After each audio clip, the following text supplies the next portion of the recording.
Paul, World Cup is on, and I just wanted to know, are you following the World Cup right now?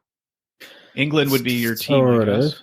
Yeah, a little bit. I have watched a little bit of the games. Well, obviously the Team Canada. I know it's kind of a big deal, the fact that this is the first time that Canada has been in the World Cup since 1986. And Yes. I didn't know that 1986 was the only World Cup appearance prior to this year. But yeah, that was the only World Cup appearance for Canada. So yeah, it's cool to see Canada in the World Cup. Typically, my team is England. So I'll try to watch some of the England games, which unfortunately I haven't really had a chance to watch that many, just a few minutes here and there. But yeah, Canada being in the World Cup. But obviously watching the entire duration of the game is kind of tough, especially because it's during the day as well. Like you got to work and it's different on a weekend, but, You do? yeah, yeah, You could sometimes. work and have the game on at the same time, no? Yeah. Well, depends on what it is I'm doing. If I'm out like client meetings and it's Oh, kind of that's true. difficult. If Yeah. you're working from Um, home, maybe, but but, not. but even then, if you need to get stuff done, I find it's tough to have the TV on in the background. Some people can do it really well, but I've never really been able to truly multitask. If I have a deadline, There's no such thing as multitasking, by the way. yeah, I've heard that, yeah. But yeah, if I need to concentrate on something, it's kind of hard to have a World Cup game going on in the background. But Even if it's teams that aren't that consequential.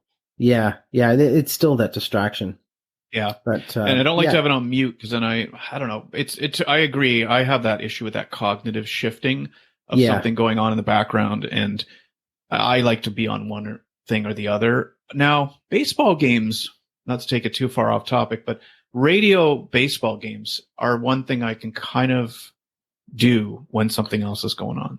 yeah. Radio's a bit different because it's just sort of like a background noise where you can sort of mentally tune in and out. But I don't know, when you have the TV there, it's now a visual distraction. And that's Right. one more thing that kind of takes your concentration away, especially if it's something that you got to really focus in on. But hey, So, we're getting off topic here. World Cup. England, are you following England? I take it, or they're playing Yeah, today at yeah, 2. This is we're yeah. recording today on December the 4th. So Yeah, 2 yeah. p.m. I'm They're playing following who? in. Morocco? I believe so. Yeah, I think it's Morocco. I can double check that. Yeah. So I would like to try to tune in and at least watch Senegal. some of the Senegal. game. Yeah. Oh, Senegal. Okay, there we go. Yeah. Yeah, I like to watch some of the game if I can. Um. So yeah, it's World Cup Soccer's seems not like really your sport though, as no, well, I'm right? not. That's I'm part of not the issue. yeah, I'm not a huge soccer fan. I'm more like baseball and hockey. But I don't know. Do you think there's still enthusiasm? Well, obviously there's enthusiasm, but is the fact that it's in Qatar and it's in November, December? Usually, it's a summer thing. Like Right. it's watching the World Cup in the summertime, which typically held June or July. You're on a patio or whatever. I don't know. It just seems there hasn't been as much excitement or as much fanfare about it. At least, certainly, in my surroundings and in my area of the city where I live. Um, Yeah. Well, the Canada factor definitely increased, I think, general interest from a Canadian's perspective that the team was there and we had the qualifier games. Everybody was really hoping they would make it. But you're right, because of the heat, they moved it to November. It doesn't take advantage of the whole patio, drinking on the patio, and which Canadians or people in Canada love to do, yeah, and the summer, and even like the fact that it's Christmas kind of coming, and but I think to the diehards, the ones who are following, especially like the Brazilians, the Portuguese, the Argentinians, those guys, I don't think it matters. It's always going to be important. yeah. Well, with any sport, you're gonna have your diehard fans that will watch it no matter what time, no matter what time of year. But to the casual soccer fans, like the people that like me that just kind of tune into soccer just during the World Cup, and have a passing interest in it, I found that it's just been a little bit more low key this year. It is unfortunate that Canada got bumped pretty soon. I guess in some ways maybe no real surprise there. No, they weren't going to advance. Yeah, That was known. I mean, when getting a win, that first game against Belgium, I think was a winnable game. Mm-hmm. But either way, it's it's interesting to kind of see the real differences in changing the season. And I think also the whole Qatar issue as well. I know you talked about it on a prior podcast about the controversy. Episode. And I think that, episode. And I think that weighs in people's minds, just the lack of enthusiasm as to the host country as well. So yeah, there's a lot of different factors that go into the World Cup, but thank goodness that 4 years from now, it's going to be in North America. So the game times, television watching times will be better. And that's right. We'll be able to watch us. on a patio. For us, yeah. Asia always gets a bad rap it seems to be the short end of the stick. Talking to Salim and Justin about this in our last episode, the game times for them are like crazy hours. For us, at least, the earliest games, I think 4 a.m. and then they can go as late as 2 p.m., which is kind of okay. If you really want to wake up early, you do. And whereas over in Asia, there's no, it's all like 11 p.m. or 1 a.m. and stuff doesn't really work. So I was sorry to see Canada knocked out, but at least I think they got 2 goals in the tournament, didn't they? The first game, they scored one, and they scored the third one in the third game. But, and some big upsets, obviously Germany out, the early upsets that some of those teams actually did end up getting through, obviously like Argentina. And, you're right. There has been a lot of upsets, but I think 4 years from now, it'll be cool because obviously a lot of the games will be held on Canadian soil. Team Canada will obviously be there because they get the automatic qualifier. Yeah. So 4 years, I'm sure it'll be a lot better experience. So I decided we would do a little bit of an update on my real estate stuff. Yes, you're a dictator. You bullied me into this. As founder, producer, editor, and grand master of We Talked About This, I ultimately have the final say. Okay, but only because you're the grand master, though. Okay, real estate, just quick update on that. Last time we spoke, I was talking about my Airbnb. It's up and running. And so far, so this is the low season for this area for Airbnb. We are getting about 50% occupancy. So there's 2 units. One unit's been rented almost every single day. And the other unit has only been rented once. And now someone's actually in it right now for a 7-day stay. And so that's okay. It's still new. So it takes a lot of people don't like to book Airbnbs if there aren't a lot of reviews, which can only come when people stay there. So I would say we're okay with how things are performing. Nothing to go crazy about in an exciting kind of way, other than it's kind of going how it was expected to go at this point. So from a financial standpoint, are you sort of breaking even at this point? Like the rental income that you're getting, is it meeting your costs, or are you it's still not. Sort of okay? It's so not. You're still running a little bit out of pocket then. Yeah, we are, and this is the beauty about real estate, though, is that we are out of pocket at this point, and there's a couple things to say about this. So on the first point, the beauty of real estate is even if you're out of pocket, you're still getting the appreciation on the property. So even if you're losing a bit of money on the operational side, you still are technically getting appreciation on the property. So if you were to own a restaurant, say, and it didn't do well as a business, you don't own the property. So you're not getting any value increases there. So whereas in this case, we are. And that has to be factored in when you consider running, an Airbnb business or a rental property. As you said, it's still very early going in the sense that I guess the whole experience of operating this Airbnb, I should say. You're not serving breakfast. No. The big picture aspect is that you have to give it a year. That's right. That as you commented that where the house is situated, it's obviously from a weather standpoint and tourism, that summer is going to be your peak time. You'd expect the property to be rented on a consistent basis during those periods.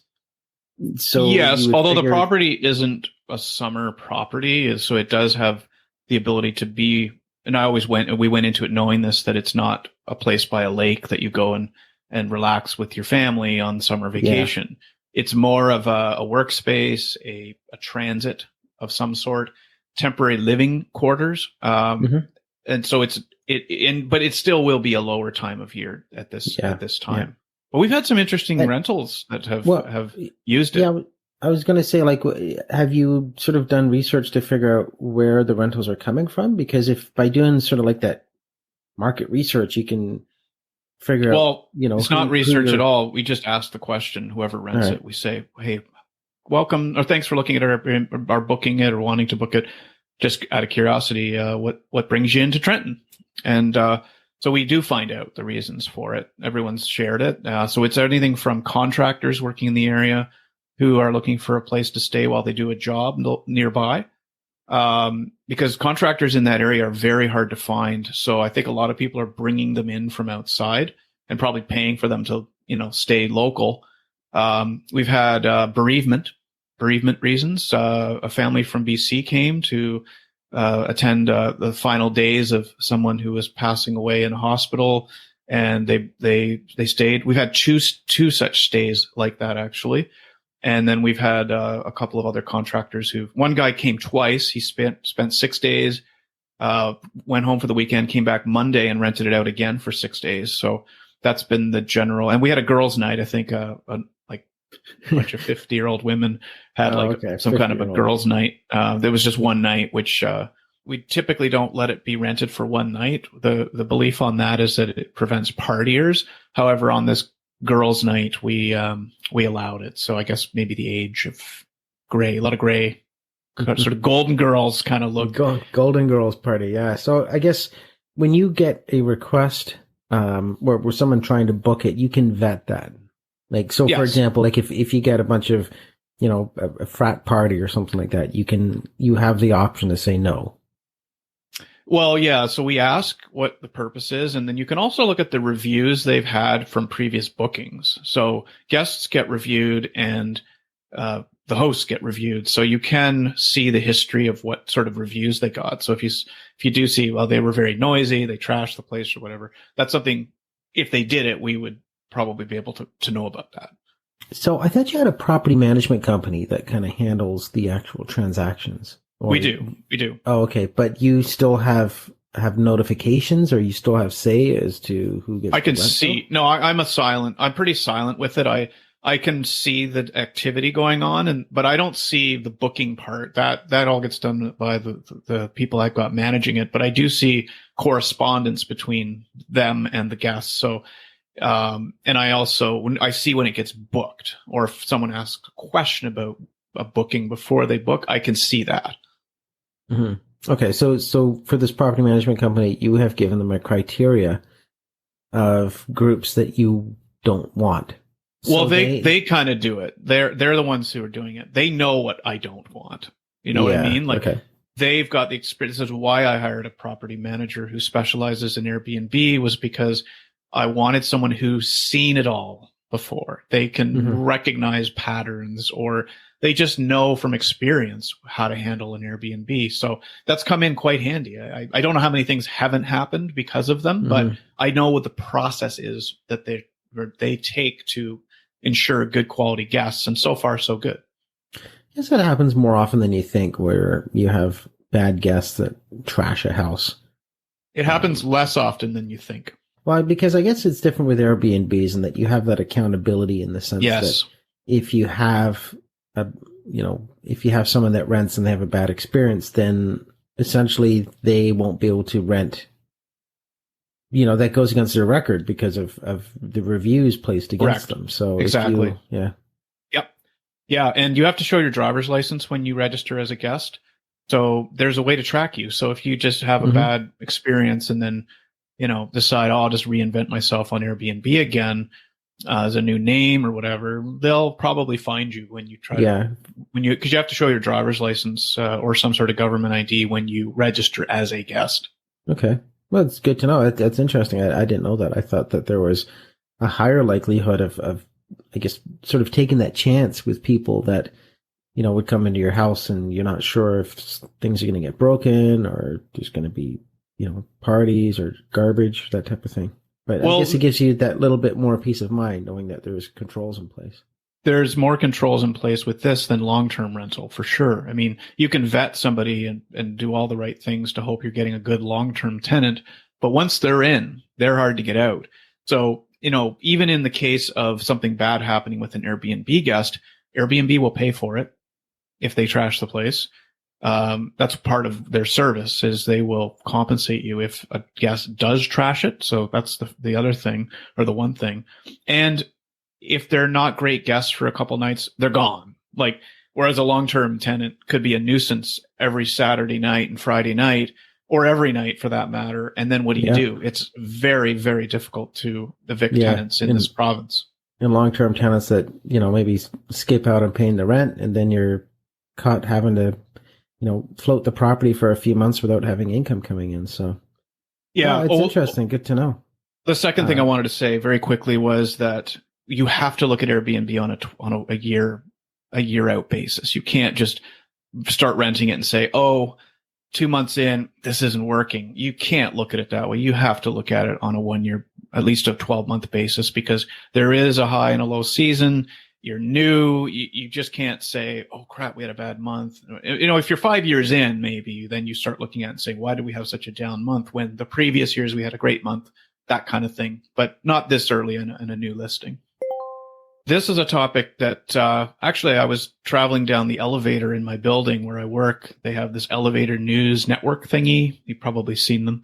And this topic was a headline on elevator news, which was the top paid dead celebrities of 2022. There's a topic that's interesting to me because it's a weird phenomenon that some of these celebrities who have been dead for probably many, many years probably made more money in death than they did when they were alive. Well, it depends how long they were alive for and how long they were dead for too, right? Yeah. And how long they've been dead for. So, yeah, absolutely. Like an Elvis, for example, I think he's on our list.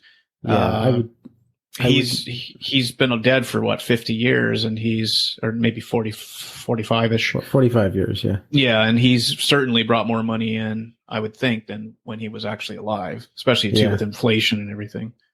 Yeah, so I haven't seen this list, so I'm sure there might be some surprises. Some people you'd expect to see, like obviously Elvis, you just mentioned. Especially with the movie that came out last year, I'm sure Elvis is humming along pretty good. And so, yeah, let's go through this list. I'm curious to know who's on there. Okay. And does it tell you the amounts as well? Does it? Yes, it does. Okay. Yeah, it does. Okay, so let's go from the bottom. Number 10, Charles Schulz, creator of Peanuts Gang, right? Okay. Yeah. In 2000, he died in 2000 of cancer. And in 2022, he brought in $24 million in revenues, his estate, that is. So Charles Schulz, known for mostly classic holiday specials like It's the Great Pumpkin, Charlie Brown Thanksgiving, Charlie Brown Christmas. So these are all, big generators, I guess, of interest. But this is apparently the first year these won't be airing free, because Apple TV snapped up the rights for Charles Schulz's holiday specials. Wow. Even more money for the estate. There you go. Yeah. Number 9, Jeff Porcaro, the drummer from 80s rock fit outfit Toto. Interesting. You know Toto? They had the song Africa. Yeah. I know Toto, but... He was the go-to studio drummer for recording bigwig Quincy Jones. His publishing and recording royalties were snapped up by the Primary Wave Company. He also recorded with Eric Clapton, Steely Dan, Paul McCartney, Bruce Springsteen. So I guess he generates a lot of royalties from being connected to those big artists. Yeah. Yeah, I guess it's all about the royalties for a lot of these people. But it makes you wonder, like, who does get the proceeds? Like, it's not automatic that it would go to family members. I think it depends how old they are. If they're Yeah. within 50 years, I think it's all like everything is still. I think royalties expire on certainly on things like plays and things, because I have experienced this from doing theater. Is that a lot of plays expire after 50 years, so authors aren't allowed to collect royalties after 50 years after their death. Okay. So yeah, Jeff Porcaro, 25 million. His estate brought in 2022. Next up, Dr. Seuss at number 8, $32 million. He died in 1991. And, if you think about it, not hard to imagine with some of the movies that were made. Yeah. Like the Lorax, the for instance, generated over $16 million in book sales since last November, alongside a Netflix deal and alongside Netflix, a deal for merchandising. So yeah, like that's going to obviously bring him or that estate some income. Number 7, Leonard Cohen, $55 million.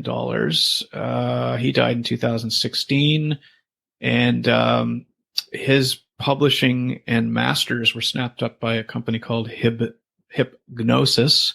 He's known for the song Hallelujah.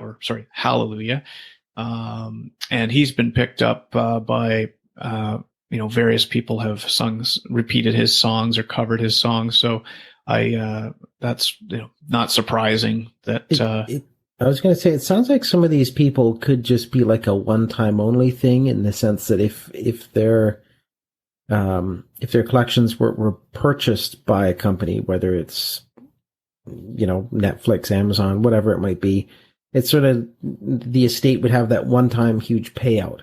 So they may not be on that list next year. True. That could be. Whereas someone like an Elvis probably would be year after year after year. Right. Because good point. The magnitude of him. They do make the point here that Leonard Cohen was terrible at his financial management when he was alive. So his manager misappropriated $5 million worth of his money in the 2000s. He's probably better dead than alive when it comes to managing his money. Yeah, I'm sure you could say that about a lot of celebrities. Yeah. Number 6, Michael Jackson. He died in 2009. With COVID restrictions lifted, the Jackson-themed Cirque du Soleil show in Las Vegas is back in action and raking in money alongside the King of Pop's My Jack musical catalog.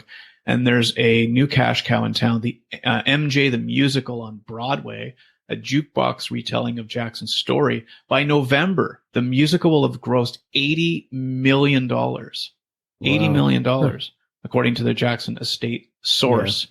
Yeah. $75 million is how much his estate raised in 2022. There's really no surprise there. Michael Jackson being such an iconic name, that his name will carry on for years and years to come. And I'm sure there's going to be many productions and plays or whatever it might be, and documentaries. That's going to keep going on for a long, long time. Number 5, James Brown at $100 million, also known as the hardest working man in show business, just keeps on working even though he's dead. Primary Wave, a New York-based independent music publisher, snapped up the Godfather's Soul of Music rights, real estate, and names and likeness. The Brown estate will reportedly use some of the proceeds to fund academic scholarships for needy children in perpetuity, and that's $100 million from Mr. Brown. Been dead since 2006. Well, my comment about where does this money go? It's a great example as to that money going to a good cause, where it gets funneled to a charitable organization.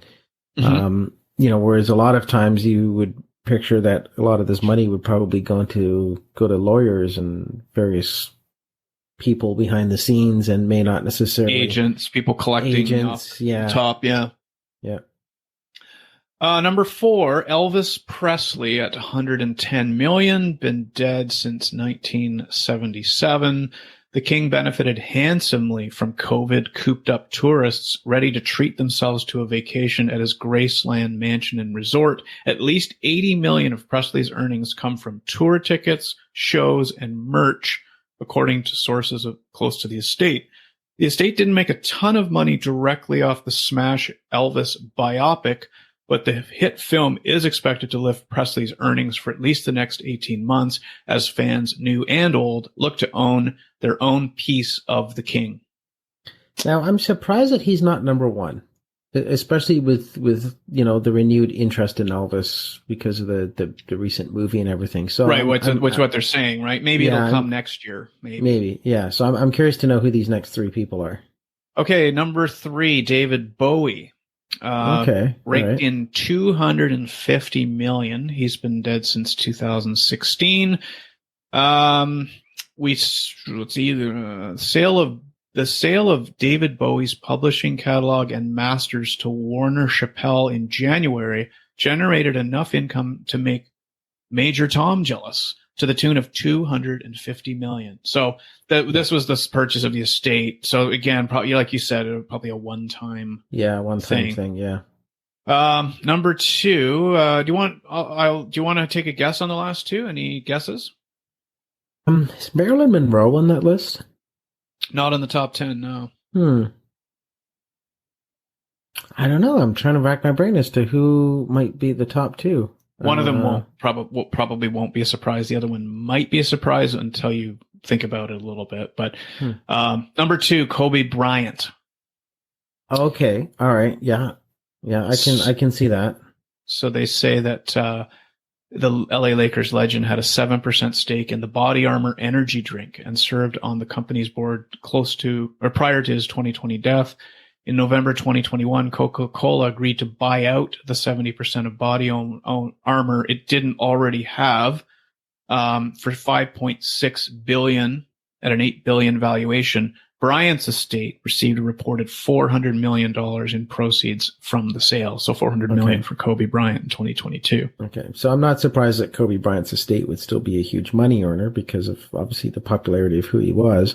Yeah, and that particular financial transaction obviously helped. That transaction put him at number 2 on the list. So yeah, you're right. One of those things where the list would vary greatly year over year. All right, number 1. Number 1 is, drum roll, J.R.R. Tolkien. All right. When Swedish video game company Embracer announced its acquisition of Middle-earth Enterprises in August, they didn't disclose the deal price, instead opting to share that they spent $788 million on 6 acquisitions, including Tolkien. But one clever hobbit told Forbes that Embracer spent at least $500 million for the Middle-earth Enterprises, a number that wasn't refuted by Embracer. He's got other stuff, intellectual property with Amazon, HarperCollins, New Line, Tolkien Estate, in what's been described as the most complex IP rights split in history. So that's $500 million for Mr. Tolkien, and he's the top moneymaker in 2022. Okay, so here's the interesting point. Tolkien, when did he die? Like, how long has he been, 100 years ago? So Tolkien, J.R. Tolkien, I know Tolkien experts will be cringing. He died in 1973. Oh, okay. All right. I thought it was a lot longer than that. I didn't realize he died so recently. Okay. Yeah.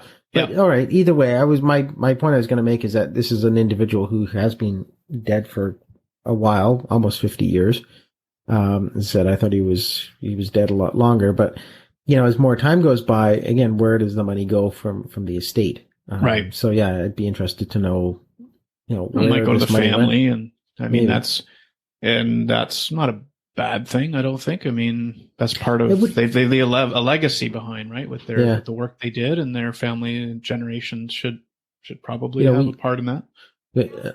We joke about like trust fund babies and stuff like that, but imagine if like your great great grandfather estate was still collecting like millions of dollars of income, and it's something that would sort of fund generations for years and years and years to come. So yeah, and unfortunately we don't have any legacy trusts coming to us, right? Nope. Paul, you heard or wanted to talk about a fireworks ban, and is it the city of Brampton? What's on your mind here? Yeah, so this is a recent headline. This is within the last maybe 2 weeks or so. City of Brampton has instituted a fireworks ban. And what I mean by that is the ban of fireworks for personal use So in other words, lighting fireworks off in a public park or in your driveway or in your backyard, that is now banned. It is punishable by an increased monetary fine. I think it's like $500 or something like that. So it's quite punitive. Yep. It should be noted that it does not include the ban of fireworks outright, in the sense that any kind of, I guess, community or city sponsored fireworks events obviously are still allowed to proceed. So there'll still be like Canada Day fireworks, Victoria Day fireworks, but you are no longer allowed to light them off in your backyard. So or the in a reason public space, as you said, like public parks spaces, and things. So right now, I think in most municipalities, they have designated days, like the various holidays, Canada Day, Victoria Day, and so on. I think there's only 4. Diwali is one, and so I think it's 4 designated holidays. Sometimes New Year's Day, depending on the municipality. Oh, really? Okay. And you're only allowed to light fireworks off until like 11 o'clock at night or something like that. But the reason why Brampton decided to go this route was because of the numerous noise complaints, which apparently the noise complaints have increased substantially over the last maybe 5 years or so. It's a topic on our Facebook page, neighborhood Facebook page here. It is, so, yeah. But the reason why I wanted to talk about it is because it kind of got me a little fired up, in the sense, no pun intended, in that, it's sort of like Big Brother telling you what to do. Like, I should have. Why is the city hall telling people that they can't let fireworks off in the backyard? I'm opposed to the fact that, it's once again, it's sort of that overarching sort of management over what people do in their own privacy of their backyards. I realize that there is noise complaints, but I think it's a case of a couple of, it's probably young kids or punks, whatever, that light fireworks off at 2 a.m. And obviously that's going to spur neighborhood complaints. And I understand that. But, at the same time, it's like a small group that abuse it, ruin the fun for everyone else. A lot of good childhood memories of lighting fireworks off in the backyard or whatever. And now that's there's a lot of good memories of childhood throwing lawn darts too. Yeah. No, but like, where does it end? Like, where does, at what point do we allow, municipalities or government bodies to truly dictate as to what we do or how we spend time with, or activities that we spend time with our family? All I can say is that for me personally, I live in Whitby. If Whitby were to impose a ban, I'd be furious. I would definitely be fighting that tooth and nail. But what are your thoughts on that? Things change when there's enough public uproar about something, generally. That is, I guess, what the council is responding to. They typically don't want to enact something. They typically only enact something like this when there's enough complaints. It's obviously coming from public demand. I don't think councillors just think up things like this and ban them personally, but I could be wrong. Yeah, I'd be interested to know what the public sentiment is. Like, it's in terms of taking a poll to find out exactly what the public wants. I don't know. I just think that for city council to be enacting this law, it's basically them taking the voice away from the people. Just because you get a bunch of public complaints. Or did it give the people a voice if there were enough complaints? The people that aren't getting responses to this could say they're not being listened to. Yeah. Yeah, but it should be majority rules. And if the majority of people want to have fireworks, then they should be allowed to have fireworks. But maybe the majority did rule, and that's why they made the law. Well, I don't know. Maybe you're in the minority. I would have a tough time believing that people would be in favor of an outright fireworks ban. It just seems really bizarre to me. Further investigation coming. Yeah, I think so. Christmas lights. It's that time of year, Paul, and a topic you're quite passionate about. In fact, last year, I think we had someone actually write in. Can't hear you. I can hear you. Weirdly, I can hear you. Okay. Now, can you hear me now? Okay, I can hear you now. Yeah. Okay. Let's see. So let's restart that. Okay. Yeah. Is it stable though? Are we stable? Can you hear me? Yeah, I can hear you. Yeah, okay. Christmas lights, Paul, a topic you were quite passionate about last year, and we had a longer discussion. But you want to revisit this briefly? You may recall we also had a person write in last year, Sandman88, I think it was, who was curious to know more about Christmas lights and why it bothered you that people that don't celebrate Christmas, why that was upsetting to you, and that they may not want to put up Christmas lights. So let me give you a minute or so to table this. Yeah, as you know, we talked about it quite a lot last year, so I'm not going to, dig up too much as to what we've already been discussed. The reason I wanted to mention is because it's that time of year where you're seeing a lot of people put up Christmas lights. And I just found it unusual that on my street there is about, I believe it's 8 houses in a row. Mine You're actually counting. Yes. Oh yeah. Hell yeah. 8 houses in a row, which mine is included within those 8, that have Christmas decorations up. Christmas 8 lights. In a row. Okay. Is that a record, do you know, for your street, or is that lower than normal? Yeah, actually it could be. Yeah, it could be. Either way, okay. It's nice to see that where every single house almost along this stretch has Christmas lights up.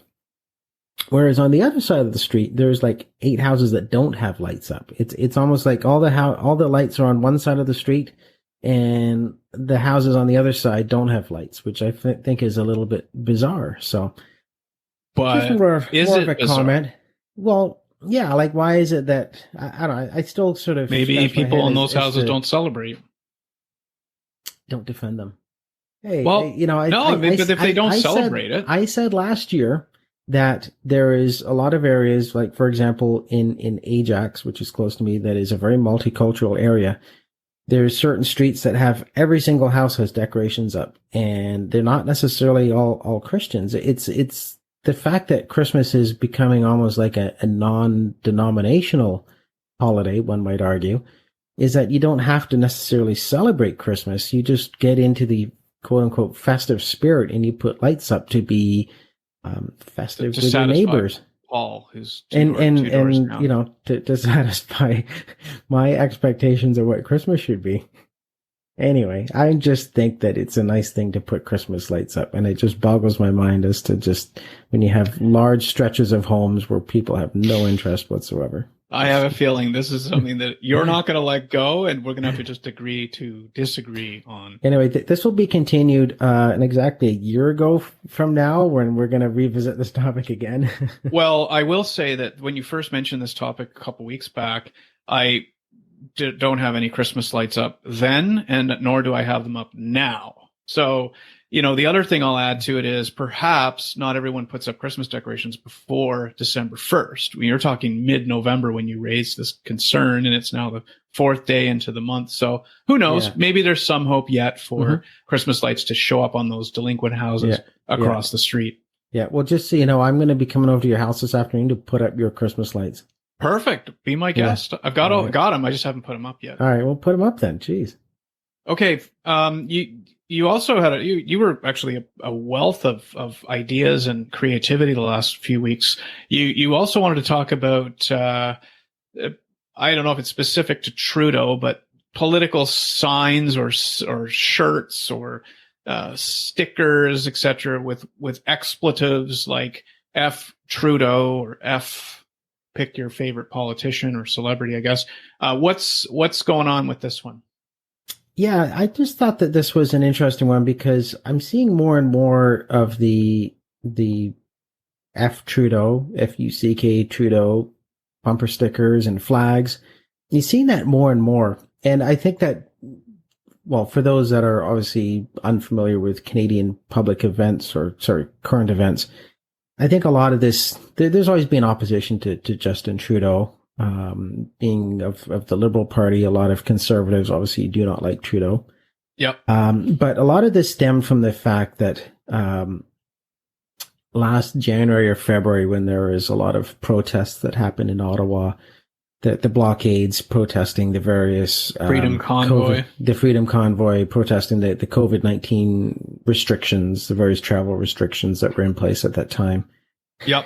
Anyway, I think that kind of fueled everything, and it's really created this movement. And it's not unlike what is going on in the U.S., where over the last couple of years, obviously U.S. politics is very polarizing with, obviously the Trump stickers, Trump flags, and, F Biden and, all of that kind of stuff, and F Nancy Pelosi and anything to do with the Democrats. So, the U.S. sort of kind of kickstarted this movement, I would say. But it's very much sort of spread to Canada.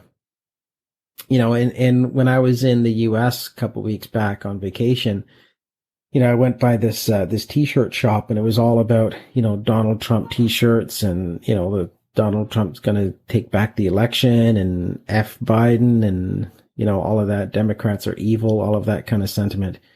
And, as Canadians, we like to think, oh, we're sort of, our politics is above that partisanship, but it's becoming more partisan, more sort of adversarial, similar to what's going on in the U.S. right now, where there's a true building sentiment against Justin Trudeau. So you're seeing more of these flags and more bumper stickers, and social media is largely, I think, to do with it, right? We're seeing it from the US, and then it spreads faster because social media is typically the vehicle for spreading it. Absolutely.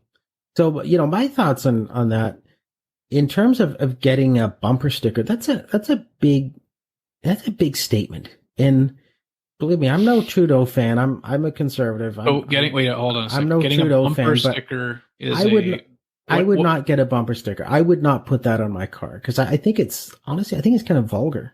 So you use a bumper sticker as a way to judge someone's really getting serious when they're popping something on their vehicle. Yeah. Like, so for example, you and I have talked about this briefly. Like, if you're in like meeting a business associate or meeting a client, and someone pulled up and they had like a big F Trudeau flag on the back of their truck, would you take a different opinion of that person? Absolutely. I think I would as well. Like, it's any expletive on someone's shirt or anywhere on their person or property. I definitely, my judgment radar definitely is pinging hard. Yeah, no, absolutely. So yeah, it's interesting to see these extremes now, where you're starting to see the t-shirts and the flags. And it's interesting to see this in Canada, where Canadians as a whole don't necessarily, display their political affiliations. In the US, you're a Republican or you're a Democrat, and you make sure people know that. In Canada, people are a little bit more discreet when it comes to their political affiliations, but you're seeing that more and more now with these, anti-Trudeau sentiments. So yeah, it'll be interesting to see how this happens. And if this is something that's going to build until the next election, remains to be seen. But anyway, I just thought it was an interesting observation from my part. F Trudeau. There you go. Okay, what we're watching, what we're watching also extends to listening, reading. Have you got something there, Paul, you want to share? Yeah. Right now I'm involved in season 5 of both Yellowstone and season 5, coincidentally. Well, I got to ask you about Yellowstone. The Crown. Yellowstone. So yeah, the Yellowstone and the Crown. That's what I'm working on right now. And okay, hold on. Yellowstone is. I have to ask you this: is Yellowstone available just on regular Amazon Prime? Okay, good. Okay, glad you asked that. Because I'm pissed off. This is a topic. We're turning it into a topic. All right. So you had to pay extra for it, didn't you? Yes. So Yellowstone, I think only up to season 4 is available on Amazon. It doesn't so the new season doesn't go to Amazon probably for a couple more months. So okay, but it is coming. Yeah. So we had to.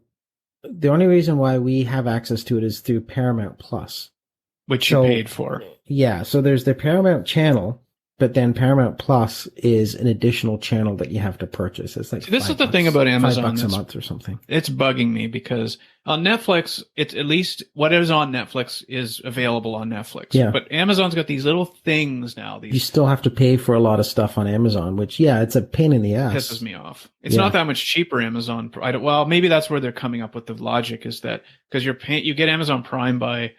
You get this access, some of this access from being a Prime member, which also gives you other benefits. Perhaps like free shipping and stuff like that. Yeah, Yeah. But still, So now they're just it's trying to bring in these new like ways of paying more for stuff. It bothers me a lot. I agree. It's like you feel like you get nickel and dimed over bullshit. Like, just give me, like, that's why I like Netflix. Like, everything on there is free. You just pay your monthly fee and you move on. But yeah, Amazon is like you click on something that you want to see and it's like an additional charge. So Yellowstone, is it worth paying the money for with Paramount Plus? Yeah, just because, well, actually, Paramount Plus, it's, they have a lot of other stuff on there. Like, it's not just a channel where, Yellowstone is the only thing you're going to get. They have all sorts of stuff on Paramount Plus, and it's yet another channel that we need to explore, but all the Paramount movies are on there. So there's all sorts of stuff on Paramount Plus. So we've only sort of scratched the surface as to what's available, but anyway, my wife and I, we're huge Yellowstone fans, so we didn't want to wait any longer to see the new season. And you so had far, you bought. Yeah. We took the bait. So yeah, I guess we're the people that Paramount Plus are counting on to sign up. But season 5, I won't make no spoilers here, but it doesn't disappoint. It's good. It's worth the extra series, money. Awesome series. It keeps going, and it's we're huge fans. I know you want to talk about The Crown, but we're kind of running short on time. I watch Yellowstone, but I'm not as rabid. I find that recently we haven't really been watching much TV. I think with the real estate stuff and just other things going on, we just haven't had much chance to sit down and watch stuff. So I do like Yellowstone, yeah. Yeah, we watch more TV in the fall and winter. Like we don't really watch much in the summer just because we got stuff going on. We want to be outside, but we're catching up on a lot of shows. Crown season 5 is really good. It's it's a new cast of characters, and I don't like the Prince Charles. He looks nothing like Prince Charles. Nothing like, not like the last guy. The last guy was amazing. But he's still good. I think it's Jonathan Pryce is the actor who's playing sorry, you said Charles or Philip? Prince Charles. Or maybe Prince Charles. Okay. Yeah, it is Prince Charles. He doesn't look like Dominic West is the guy that's playing Prince Charles, and he actually does a pretty decent job. I've only seen it. I haven't listened. I just saw the preview flash by. I'm like, God, it doesn't look like Prince Charles at all. Yeah. Whereas the last guy in the previous season, I thought was amazing. He had all the quirky, weird, awkward, his neck going into his shoulder and muttering. And whereas the other guy, I just thought didn't look like. I know what they were going for. They wanted more of today's Charles, I guess, or the last 15 years ago Charles, not awkward Charles from he's still awkward, but anyway. Mine, I'll be quick. It's what I'm reading. It's a book called The 6 Working Geniuses. It's a business book. It's about how each of us have what are called, or there are 6 working geniuses that exist. And that each of us has 2 of these geniuses that we're really, really good at and get a lot of energy and drive joy from. There are 2 that we are competent at, but we don't derive a lot of energy and it doesn't suck our energy away. And then there's 2 where the energy is drained from us when we have to do these 2 working geniuses. So you fill out an assessment and it tells you what your working geniuses are, in those 3 realms. And I have found it amazingly insightful. And there's a podcast, a guy named Patrick Lencioni. He's one of my favorite business writers. He has a podcast called The Working Genius, which talks all about this stuff. And I've been listening to his podcast and reading this book, and I think it's fantastic. Yeah, it's always good to get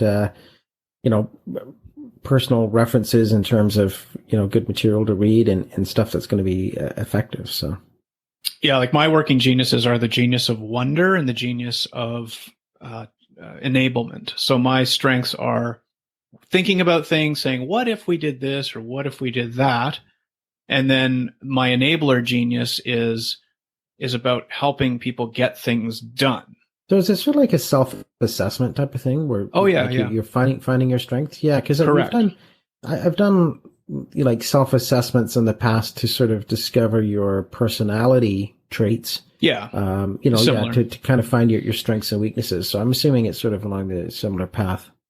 It is, and it's the beauty of it is that I think you could actually use this one for things like job interviews. where if you get those stupid personality assessments, which everybody tries to beat, right? Because they answer the questions based on what they think people want to know, not what, and although some will say they're not beatable, but I believe they are. The Working Geniuses one is great because it can help you find the right person for your team. Like if you do an assessment on your own team and you're missing one of the geniuses, you could look to hire one of the geniuses. So one of the geniuses is tenacious. You're tenacious, that you love getting your hands on a project and getting it finished and crossing it off a list. You're going to run that thing to the finish line like a dog with a bone. So that's not me. I'm not good at that. I love starting stuff and helping people get there, but I'm not the guy that gets it over the finish line. That was cool I knew that kind of, but I didn't. And when you see this assessment, you kind of say, oh, okay, but my strengths are here and here. So for when you're hiring a team, you want to try to bring in that missing team member, the tenacious person, or the galvanizer is another one. One who's just good at getting everybody rallied behind a cause and getting onto something. Yeah, I always find those self-assessments can be really interesting. Like you really learn a lot about yourself when you take those. Like, because I took one actually about a couple of weeks ago. Like it was like a personality self-assessment. It was for like a workshop that I attended. Mm-hmm. And sometimes you can be kind of surprised as to where where your strengths are and where you think your strengths are, but they're not. So yeah, it's a good exercise that everyone should take part in. And it's also one of those things where, if you have a weakness, it sort of helps to realize that you have strengths in other areas and not to dwell on those particular weaknesses or areas that you are constantly trying to work on because, you're better than you think you are. That's right. In the Strengths Finder book, which is another book out there, that's one thing they talk about in that book is screw the weaknesses, forget them. Focus on your strengths. Like, and a lot of these performance reviews that we go through at work are focused on the weaknesses and trying to get better at them. What if you reallocated the people who were really strong at things and put them on the stuff you need them to be strong on in those areas? And then the other people who are strong at, the tenacity piece or, invention is another one of the geniuses, where if you're great at coming up with solutions to problems, but you're not necessarily good at getting everybody rallied behind the cause or getting the thing done, but you're an ideas person. So that's a really cool thing to me. When I read about the Genius of Wonder, I felt like, wait a sec, this is a skill not everybody has, and it belongs in certain places. The key is trying to find the right job that matches up with your geniuses, because it's easy. Like, you look at everyone wants a results oriented, or, these stupid things you see on LinkedIn, results oriented. The old catchphrases that people like to use. What is self-directed or self-motivated and all these things. There's a lot of smart people that are terrible getting stuff done, but they're fucking smart as hell. Mm-hmm. Hopefully you're one of them, right? You like to think you are. All right. We are done. Till the next episode.